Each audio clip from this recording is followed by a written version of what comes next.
This week on ANN, Adventists in Brazil donate blood after a tragic fire leaves hundreds wounded. New evidence makes the case for King David outside the pages of the Bible. And young people volunteer for a year of community service in New York City. These stories and more coming up.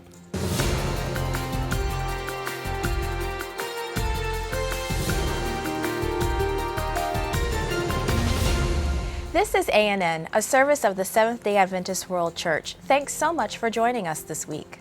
First in the news, Adventists in Brazil rallied this week to donate blood after one of the deadliest nightclub fires in more than a decade. At least 230 people died and hundreds were injured when a club in downtown Santa Maria caught fire. Investigators say the fire started when a band's pyrotechnics display ignited ceiling insulation, releasing flames and toxic smoke into the panicked crowd. As victims flooded local hospitals, the Adventist Church coordinated an emergency blood drive through Vida por Vidas.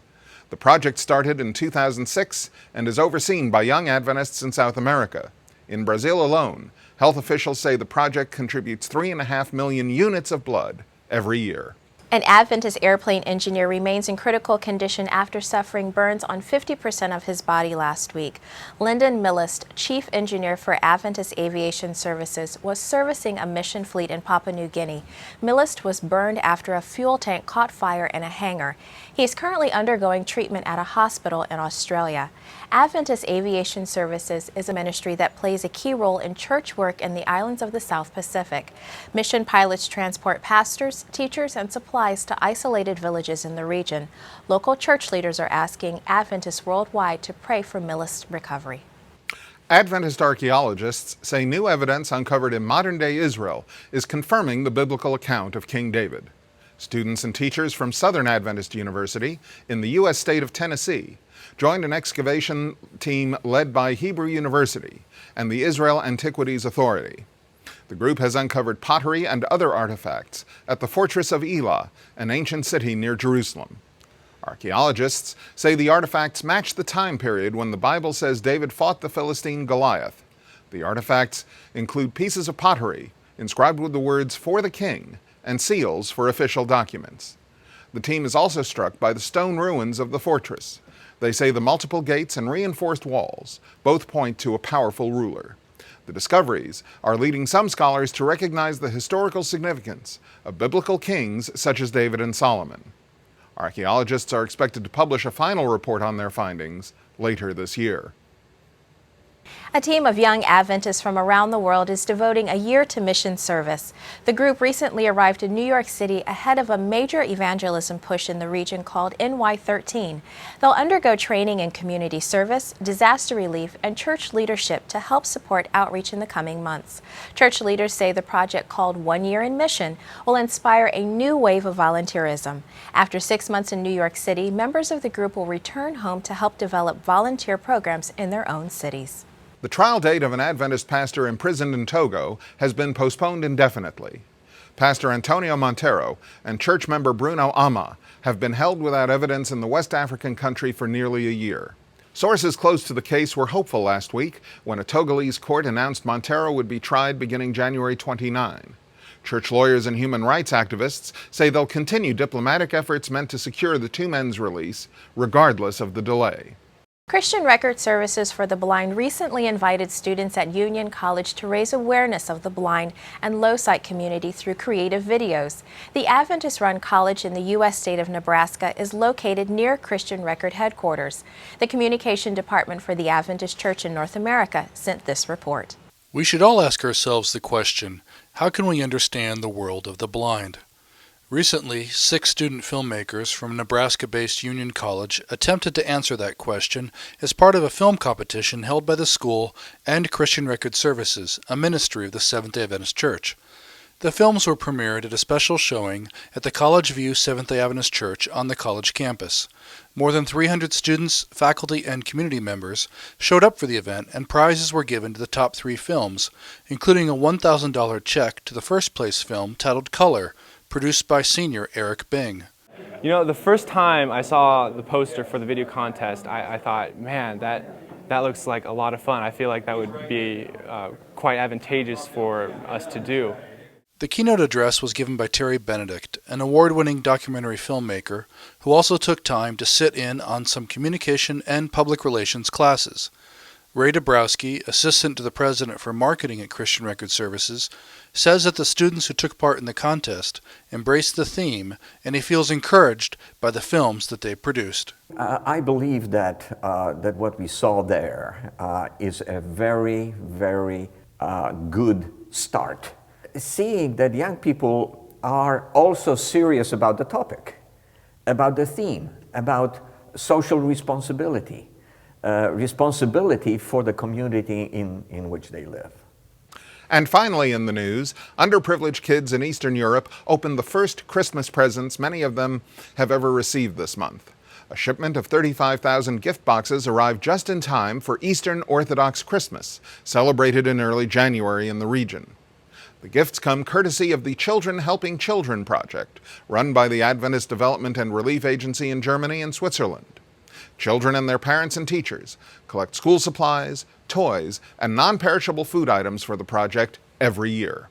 Coming up, a helping hand for congregations that need a new place to worship.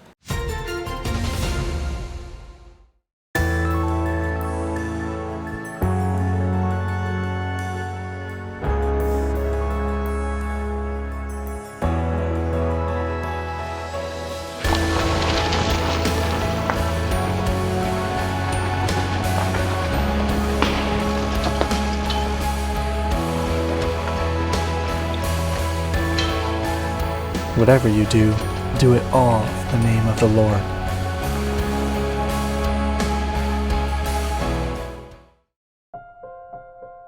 As I read through the Great Hope, I came to this phrase: "This is the mystery of mercy into which angels desire to look, that God can be just while he justifies the repenting sinner and renews his intercourse with the fallen race." This gives me hope because I see that the entire universe will understand that God has found a way to be both just and merciful. In my life, I've done many things to hurt many people and also to dishonor God. And to secure eternal peace and joy in the universe, I and those like me must be blotted out of existence. But God has found a way for me to be blotted out of existence and yet still live. By faith, I can be crucified with Christ, nevertheless I live. Justice is satisfied while God's desire to gratify mercy is still met. This gives me hope. Creativity is a major piece of faith as we know it.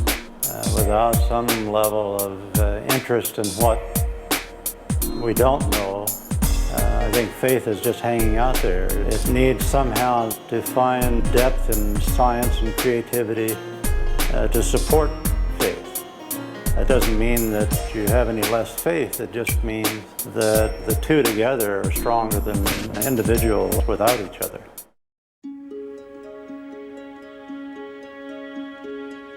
All I could see was my husband's body just sinking to the bottom.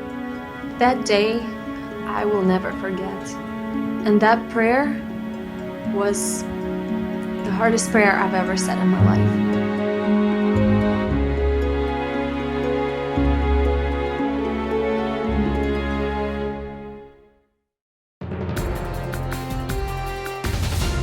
Welcome back. Let's turn to Steve Chavez for a preview of this month's issue of Adventist World. Most of us are fortunate enough to worship each week in a building that is comfortable, secure, and accessible. But for a significant number of congregations, that isn't the case, even here in North America.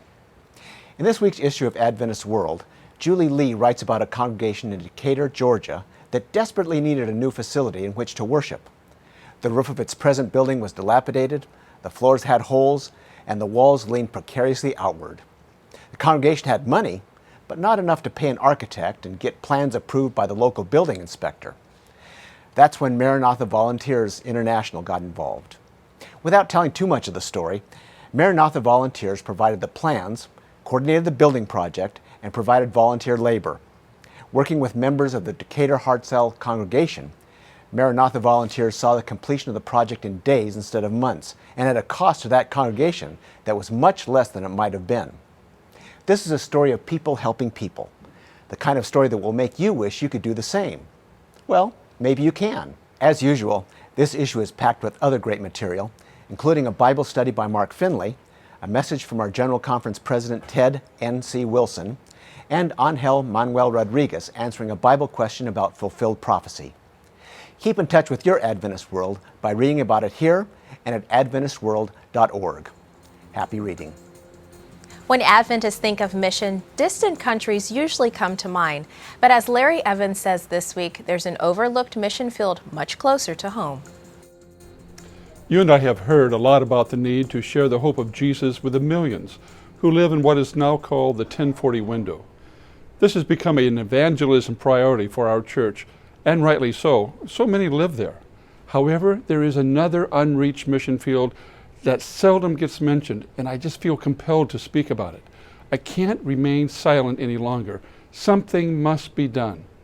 Did you know that it is estimated that there are between 200 to 300 million deaf in the world? What is shocking is that no more than 2 to 4% are Christian. That's right. Only 2 to 4% of the world's deaf are Christian. So how do we approach this challenge? One thing is certain. When we reach out to the deaf, our first step should not be to ask, what can we do for the deaf? But rather, what can we do with the deaf? The deaf need to be part of any planning. We must also remember that wholeness is not rooted in becoming like us with our ability to hear. Wholeness is being connected with Jesus. Without that wholeness, everyone has a disability. We have much more common ground with the deaf than what you might think. Ask your pastor, ask your conference how you can become involved with deaf ministries. We must not remain silent. This is truly an unreached mission field near us. Now let's turn to Megan Bronner for this week's Adventist social media highlights. Have you ever logged into Facebook or Twitter and seen a really amazing post in your news feed, one that seemed almost too amazing to be true? Unfortunately, many times it is. Because it's so easy to share anything through social media, it's also very easy for false information to find its way into your stream. Here are some tips to help you detect and put an end to hoaxes and misinformation. First, maintain a healthy level of skepticism for quotes, images, and text that don't link back to reputable sources. Chances are they've been manipulated in some way. Also, you'll want to analyze the source. Some people might hit share and retweet without a second thought, dozens of times a day. Chances are they aren't looking into information very thoroughly before passing it along. Next, do a quick internet search. If it's a popular hoax, you'll probably get your answer quickly. If that doesn't turn something up, go to the source, whether a reputable news organization or an official website or social media account. Once you've gotten an answer, you can share the accurate information on your timeline with a note explaining that you saw the original post and had some questions. If you feel the hoax is serious, you might want to leave a friendly comment on your friend's post, explaining the misunderstanding and linking to accurate information. And if you feel the hoax is potentially dangerous to others, you should definitely do everyone a favor and report it to the social network. And remember, it's just as easy to share accurate information as it is false information, if we all work together. Through Revived by His Word, Adventists worldwide are reading through the Bible together. Church leaders say many of them have felt moved to share their testimonies. Jerry Page has more. There is power in God's Word. David says several places in Psalm 119, Lord, revive me by your Word. And he goes on talking about what the Word will do for us. I know thousands of you have joined us in the Revive by His Word reading plan. 1 chapter a day we're reading between now and General Conference. Come and join us anytime. But it's really changing lives. We're amazed. And it's revivalandreformation.org. You can go there. We have a blog that you can get on and hear what people around the world are saying. And we've been getting some emails, and I just wanted to share several testimonies of how God is changing lives through it. I'm no longer complaining about leaders in my local church, but I pray for them, by Shaw. Revive by His Word program has changed my life. I used to be violent and always aggressive, but now because of God's Word and His love, I'm more peaceful, loving, and kind. It's been like a baptism for me. And then a physician. I'm working as a mission doctor in a Muslim environment. The daily opportunity to link with the World Church to study the Word together is changing my personal spiritual life and the life of our hospital. We read it at our outpatient devotionals every day. I can tell you, following this program and with the World Church is preparing me, my family, and my hospital to be ready for the second coming of Jesus. We really want to invite you to join us in Revived by His Word. If you haven't tried it yet, to read that chapter every day, to watch God changing your life through His Word, and dialoguing with people around the world is a great joy. I'm enjoying it. God bless you. Children attending Adventist Sabbath School worldwide learn how God uses different talents and gifts through the church's GraceLink curriculum. Benita Shields explains. People have been mixing up the names of Elijah and Elisha for thousands of years. But even though they were contemporaries and both were important prophets, and their names sound almost identical, they were very different people. Elisha was more of a teacher, while Elijah was a more dramatic prophet figure. Elijah not only fearlessly confronted authority figures, he could cross a river as impressively as Moses, and he knew how to make an exit. Elisha's miracles were more everyday, involving common people whose names we don't even know, such as the widow whose sons were about to be sold into slavery to repay her husband's debts. All her jars were filled with oil. All her neighbors' jars were filled. All her debts were paid with money left over.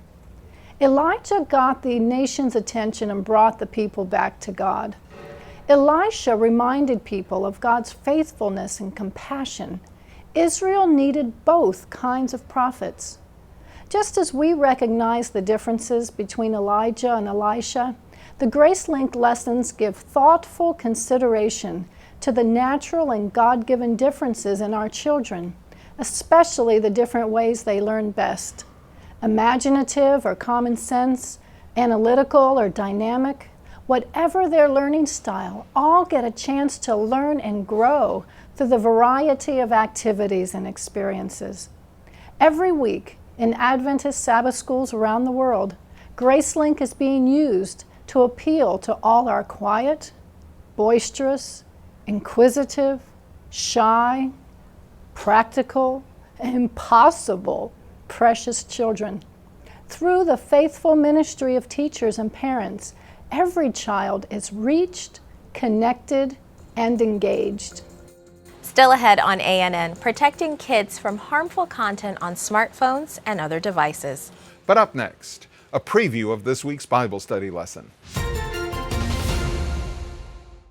That book gives the gist, the overall gist of our message of who we are, why we're here. It's amazing. It's a very, very powerful. And then every time I read the book, I get more and more out of it. It's truly astonishing.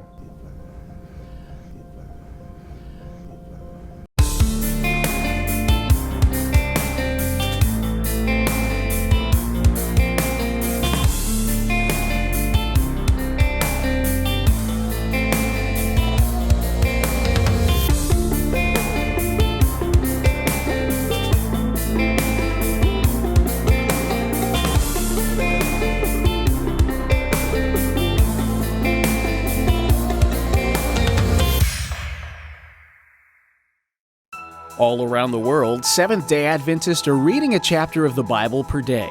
We call it Revived by His Word. With the new free iPhone and iPad apps, you can join in and read the daily chapter on your device, highlight verses and share them with your friends via email and Twitter, and follow the daily feeds. And you can do this in English, Spanish, or Portuguese. Get your free Revived by His Word app now.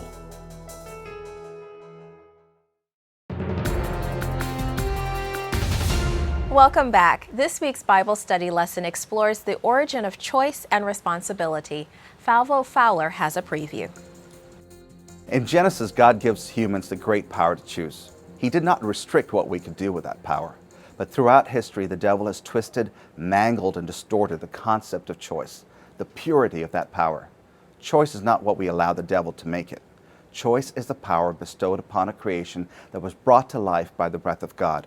It is that power that separates us from other living forms. God gave us the power to choose without restriction in Eden before sin, and today in a world that seems overrun by it, both in the secular and in the spiritual. You can choose to follow God or not. You could choose to be in church or not. You can choose to be peaceful or choose to be violent. Those choices are yours and yours alone to make.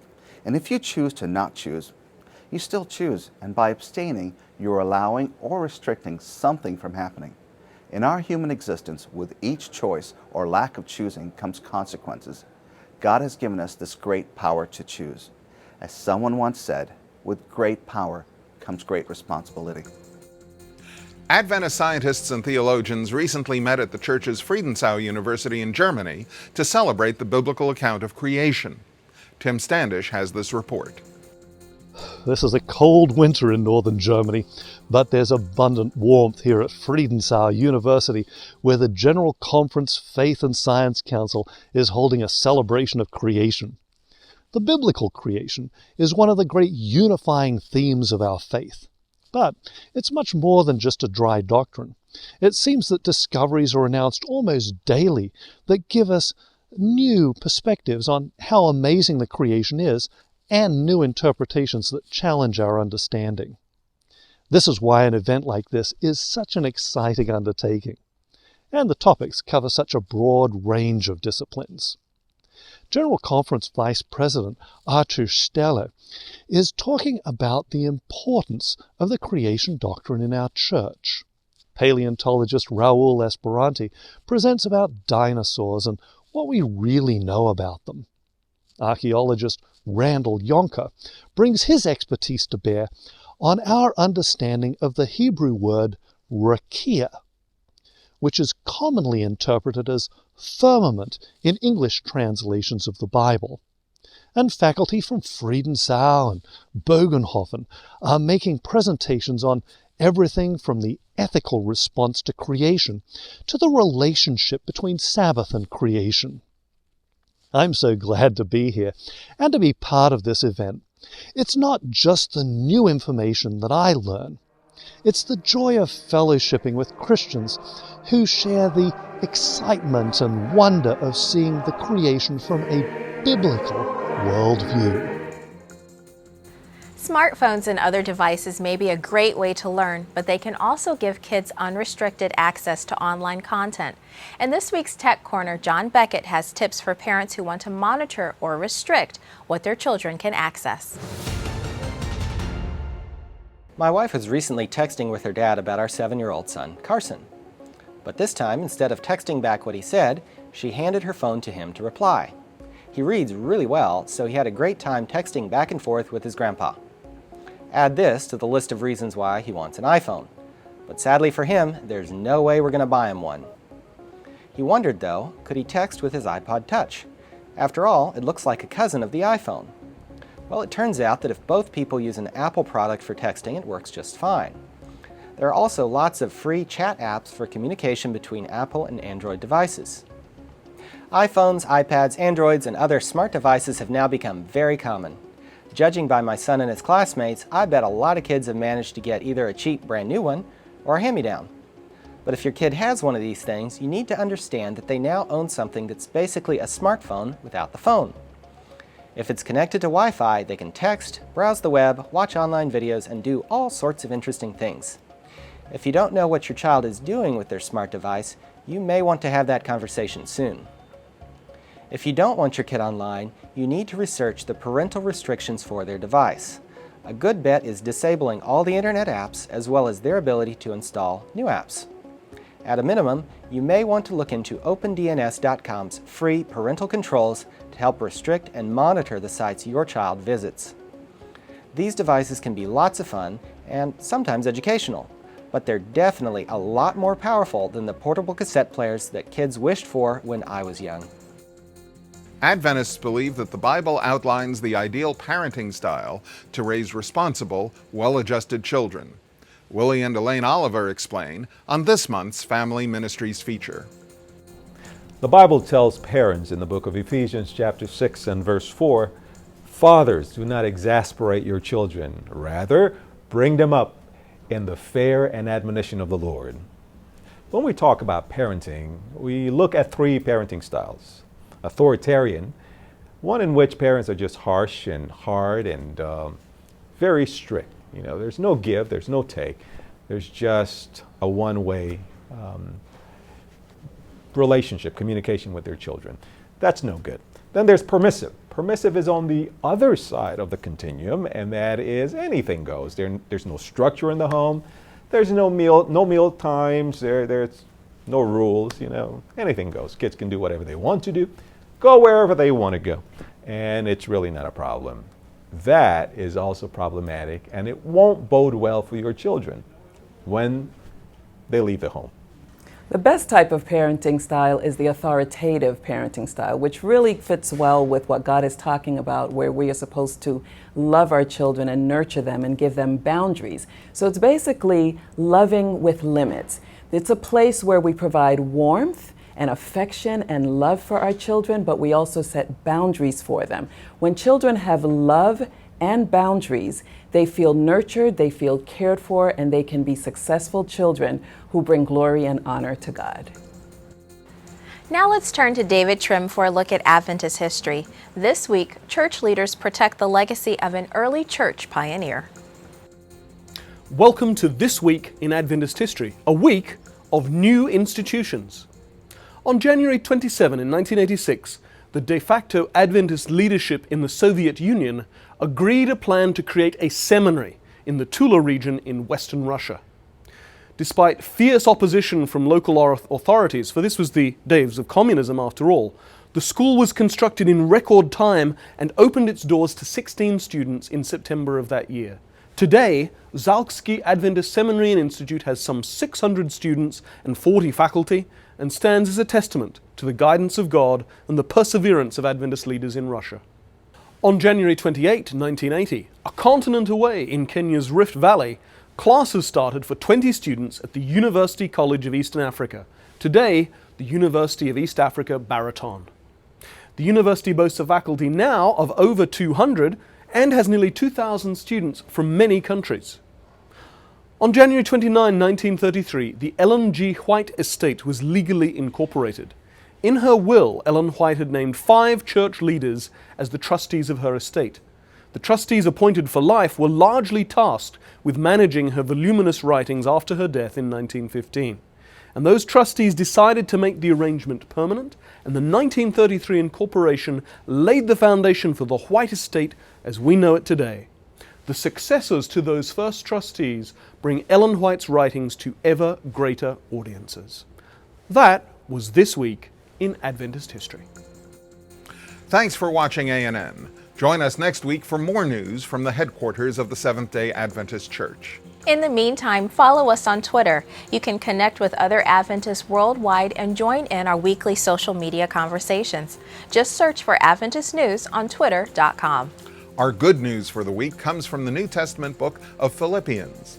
The passage says, "Brothers and sisters, I do not consider that I have attained it yet, but one thing I do, forgetting what lies behind and reaching forward to what lies ahead, I press on toward the goal for which God has called me heavenward in Christ Jesus."